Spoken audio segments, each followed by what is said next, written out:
araw ng linggo, umpisa na naman tayo ng biyaya ng Panginoon. At ito na nga mga kananay, nag-uula-ulambon dito sa amin. Kaya kahit na ganun ay kailangan pa rin natin maghanap buhay. Di ba, laban lang. Ano mga kananay, andito ako sa palengke namin. Amin. Namimili ako at araw ng linggo. Diyos mio, Marimar, ang siling green, ginintuan ang puhunan. Anay, ano bang gagawin natin sa mga gulay ngayon? Sobrang napaka-diamante ang mahal.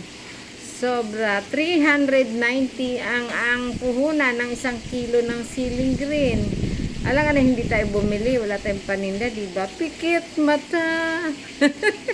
Ganun na nga mga kananay, pikit mata pag tayo magbabayad. At talaga naman hindi mo akalain na dating tig 40 lang ang kilo, ngayon ay libo-libo na. At ito na nga mga kananay, nagpunta ako sa prutasan. Nakabili ako ng prutas para sa aking mga chikiting. At ang aming ulam pananghalian, ayan ang at bulalo. Bulalo at syempre, kay Mister, mag-i-escabeche tayo. Ayan ang isda. Ang ganda ng isda, kasing ganda nila. Charis. Mga kananay, tingnan nyo naman ang isda, kung gaano ka fresh. Diba? Fresh from the sea. O diba? Sea daw. Ayan mga kananay, syempre prinito muna natin yan bago natin timplahan ng pang-escabeche. At alam nyo naman na hindi tayo nagigisa-gisa pagdating sa mga sauce. Ayan, ang lapot. Pero pinalabnaw ko pa yan dahil nalalaputan ako masyado. Kaya dinagdagan ko ng water district. Charis. Water district daw. Ay mga kananay, ang ulam ni Mister escabeche.